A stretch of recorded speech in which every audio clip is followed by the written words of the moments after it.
Morning students. Hi, this is Pallavi Sharma, VTBFSI. Hope you all are fine and safe and hope you are going through my videos and learning through it. आप जानते हैं इस time पे videos will help you out in learning क्योंकि they give you brief introduction of everything. So I have already uploaded many videos and I am now here with my new video. The topic of my this video is basic of stock market. देखिए stock market आजकल बहुत important हो गया है ज़माने में, आज के ज़माने में, क्योंकि आप जानते हैं कि इन्वेस्टमेंट्स के पर्पस चेंज हो चुके हैं और स्टॉक मार्केट एक बहुत बड़ा मार्केट है जहां आप इन्वेस्टमेंट कर सकते हैं और पैसा कमा सकते हैं अगर आप इसका प्रॉपर नॉलेज रखते हैं और इसके बारे में थोड़ी सी जानकारी रखते हैं तो आप इससे काफ़ी अर्न कर सकते हैं। मैंने ऐसा देखा है कि कुछ लोग अनएम्प्लॉयड होते हुए भी बहुत रिच होते हैं, तो कहीं ना कहीं उन लोगों का रीज़न ये नॉलेज होता है। तो आप भी कुछ नॉलेज गेन कीजिए, कुछ एक्सपर्ट्स के साथ डील कीजिए और हो सकता है कि आप भी एक करोड़पति या एक लाखपति तो बन ही जाएं। So now let's start with the video. सबसे पहले तो इंट्रोडक्शन।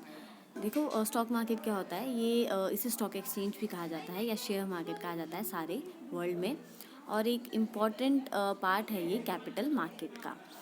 तो ये जो है ये मार्केट इसलिए बनाया गया है ताकि आप यहाँ पर ख़रीदारी या बेच सकें अपने इंडस्ट्रियल और फाइनेंशियल सिक्योरिटीज़ को। देखिए इसमें जो है मोस्टली सिक्योरिटीज़ डील करती हैं जो इंडस्ट्रियल या फाइनेंशियल ऑर्गेनाइजेशन से रिलेटेड होती हैं।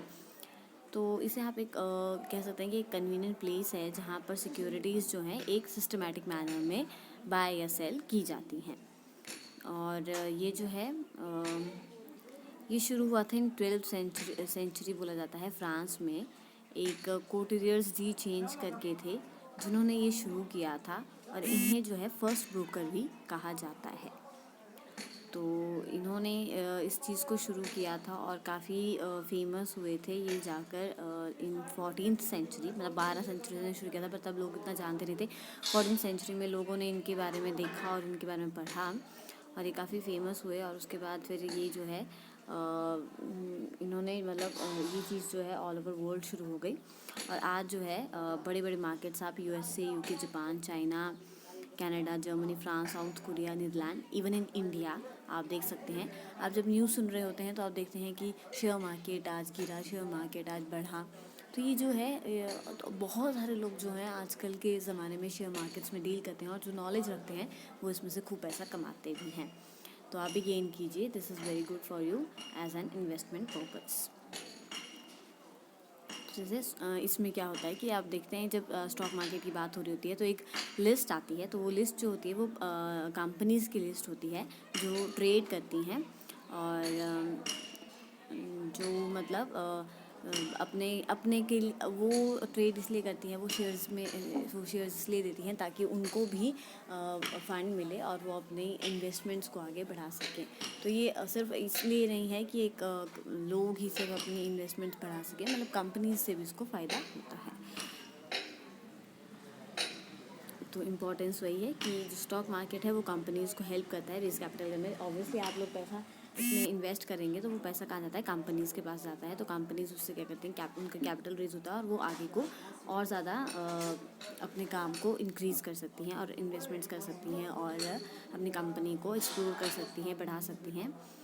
तो ये जो करते हैं ये हेल्प। और जो स्टॉक मार्केट है वो पर्सनल वेल्थ, मैंने आपको बोला अगर आपको नॉलेज है और आप ढंग से पैसा इन्वेस्ट कर रहे हैं तो आपकी जो अपनी पर्सनल वेल्थ है वो भी इंक्रीज़ हो रही है। सिमिलरली इकोनॉमी, अगर आप पैसा कमा रहे हैं, कंपनीज पैसा कमा रही है, लोग पैसा कमा रहे हैं, तो ऑब्वियसली एट लास्ट इकोनॉमी में इंक्रीज़ आ रहा है, जीडीपी इंक्रीज़ करेंगे आप एक तरह से। और ये जो है एक मार्केट जो है वो एक इंडिकेटर होता है स्टेट ऑफ द इकोनॉमी। तो ये जो है अब मैंने आपको बताया जैसे इकोनॉमी को इफ़ेक्ट करता है, तो ये जो है एक इंडिकेटर भी है स्टेट ऑफ द इकोनॉमी का। और जो है ये ऑल्सो इफ़ेक्ट करता है नॉन इन्वेस्टर्स इन इकोनॉमी, मतलब देखो जो इन्वेस्ट नहीं करते मतलब इकोनॉमी में उन पर भी ये इफ़ेक्ट करता है, क्योंकि कुछ लोग भी बहुत डाउन चले जाते हैं, कुछ बहुत कमा जाते हैं। तो जो नॉन इन्वेस्टर्स हैं उनके बारे में भी हमें पता चलता है। ना तो करेक्टरिस्टिक्स के स्टॉक मार्केट की क्या क्या करेक्टरिस्टिक होते हैं। देखिए, पहला तो है कि मैंने आपको बताया, ये जो है जहाँ पे सिक्योरिटीज़ जो है कॉर्पोरेट बॉडीज़ की, गवर्नमेंट्स की और सेमी गवर्नमेंट बॉडीज़ की जो है लाई जाती हैं और वो बेची या खरीदी जाती हैं। और ये जो है डील करता है शेयर्स के साथ, डिबेंचर्स के साथ, बॉन्ड्स के साथ, ठीक है। ये सब इनमें आती हैं जो कंपनी के द्वारा इशू की जाती हैं। और इसमें जो है मतलब आप सेकेंड हैंड सिक्योरिटीज़ के साथ भी डील करते हैं और इसे सेकेंडरी मार्केट भी कहा जाता है। देखो, ये दो मार्केट्स में डिवाइड होता है, प्राइमरी और एक सेकेंडरी। प्राइमरी हो गया कि जो रिसेंट आई हैं, जो नई सिक्योरिटीज़ हैं, इनमें डील की जा रही है तो वो प्राइमरी रहता है। और जब आप सेकेंड हैंड सिक्योरिटीज़ में डील करते हैं तो उन्हें आप सेकेंडरी कहते हैं। जो स्टॉक एक्सचेंज है वो खुद नहीं बाय और सेल करता है। उसमें जो होता है कि मेंबर्स होते हैं, जिनको आप ब्रोकर्स भी कह सकते हैं, जो ट्रेड करते हैं उन सिक्योरिटीज़ में, ठीक है। और ये जो है मतलब इन्होंने अपने रूल्स और रेगुलेशन बना सकते हैं ताकि फ्री और फेयर ट्रेड हो सके, मतलब सही और आराम से। इसमें आप एक देखिए, एनएससी का मतलब है नेशनल स्टॉक एक्सचेंज। जो है ये एक लिस्ट बनाता है सिक्योरिटीज़ की जो परचेज और सोल्ड की जा सकती हैं। हर एक चीज़ का देखो एक क्राइटेरिया होता है, एक वे होता है जिसमें काम किया जाता है।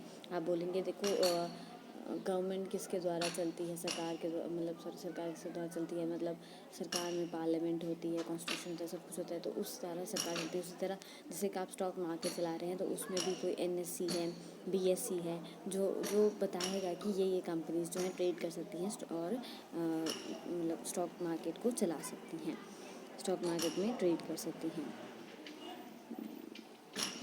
तो इसको जो है देखो, ये एक ऑर्गेनाइज मार्केट है और इसको रिकॉग्निशन चाहिए होता है सेंट्रल गवर्नमेंट से। ये ऐसे ही अपनी मर्जी से नहीं चल सकती। इसमें सेंट्रल मतलब गवर्नमेंट ऑब्वियसली बहुत बड़ा पार्ट प्ले करती है, तो सेंट्रल गवर्नमेंट है जो इसमें पार्ट प्ले करेगी और एक ऑर्गेनाइज मार्केट को आगे बढ़ाएगी। तो ये जो है ये एसोसिएशन ऑफ पर्सन्स होता है, या आप इंडिविजुअल्स की आप ग्रुपिंग बोल सकते हैं, जो रजिस्टर्ड होते हैं या अनरजिस्टर्ड हो सकते हैं, पर रिकॉग्नाइज होनी चाहिए सेंट्रल गवर्नमेंट से। तो ये करेक्टरिस्टिक्स है स्टॉक मार्केट के। फंक्शंस अब क्या क्या फंक्शंस करती है, देखो, जो ये प्राइसिंग ऑफ सिक्योरिटीज़, जो स्टॉक मार्केट है वो जो है सिक्योरिटीज़ बनाएगी नहीं, पर जो सिक्योरिटीज़ उसके पास आएगी उनकी प्राइसिंग करेगी। वो डिपेंड करता है कि उनकी कितनी डिमांड और कितनी सप्लाई, मतलब कितनी आवश्यकता उनकी पड़ रही है और कितने लोग उनके लिए तैयार हैं खरीदने के लिए। तो डिमांड और सप्लाई फैक्टर पे ये डिपेंड करता है। और उसके बाद आता है कि securities profitable and growth oriented companies are valued higher as there is. तो जो प्रॉफिटेबल कंपनीज़ हैं या जिनकी ग्रोथ ज़्यादा है, ऑब्वियसली उनकी सिक्योरिटीज़ हायर होंगी। तो प्राइसिंग ऑफ सिक्योरिटीज़ हो गया, इस तरह प्राइसिंग की जाती है। देन आगे इकोनॉमिक पैरामीटर। इकोनॉमिक पैरामीटर की जैसे आपको बताया गया है कि ऑब्वियसली आप स्टॉक में जा रहे हैं, आप पैसा कमा रहे हैं, ग्रोथ कर रहे हैं, तो आप एक तरह से इकोनॉमी को भी सपोर्ट कर रहे हैं। तो ये इकोनॉमिक पैरामीटर भी है, मतलब जो स्टॉक में स्टॉक अगर बढ़ता है तो मार्केट बढ़ रही है, स्टॉक घट रहा है तो मार्केट घट रही है। तो ये जो है एक इकोनॉमिक पैरामीटर, जो इकोनॉमी भी उसी के ऊपर बहुत डिपेंड करती है। तो ये एक इंस्ट्रूमेंट, एक बैरोमीटर की तरह यूज़ होता है जो इकोनॉमी को मापता है। देन आगे कंट्रीब्यूट्स टू इकोनॉमिक ग्रोथ, यानी कि मतलब जो ये है सिक्योरिटीज़ लाई जाती हैं, खरीदी जाती हैं, बेची जाती हैं, तो ये जो है फिर जो है हेल्प करता है। मैंने आपको बताया कि अगर कोई पर्सन बाय कर रहा है और वो बढ़ रहा है तो उसकी ग्रोथ हो रही है, तो एट लास्ट वो इकोनॉमी को भी ग्रो कर रहा है। तो ये सारे जो है कंट्रीब्यूट करते हैं। जैसे स्टॉक मार्केट जो है वो कंट्रीब्यूट करता है इकोनॉमी ग्रोथ के लिए। Then safety in stock exchange, जो ये हैं इनको जो है स्ट्रिक्ट रूल्स और रेगुलेशंस करने पड़ते हैं। जो भी लिस्ट होते हैं उनको मतलब एक रूल्स बने होता है, रूल्स बने होते हैं, तो रूल्स और रेगुलेशन को प्रॉपर्ली फॉलो करने होते हैं और उन्हीं रूल्स के अंडर वो ट्रेड होगा। और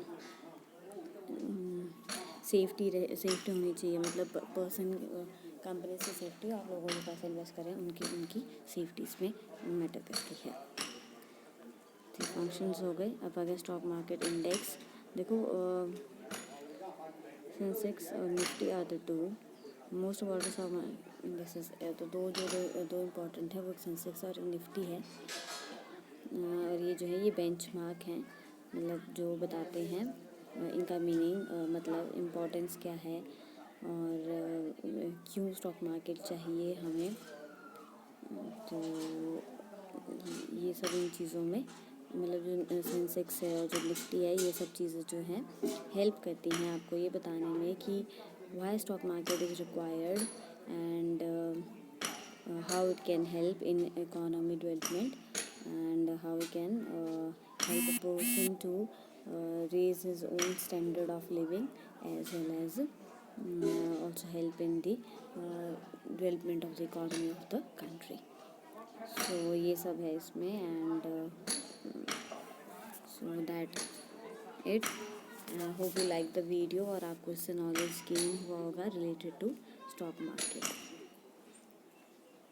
Thank you. Have a nice day. Keep safe and healthy.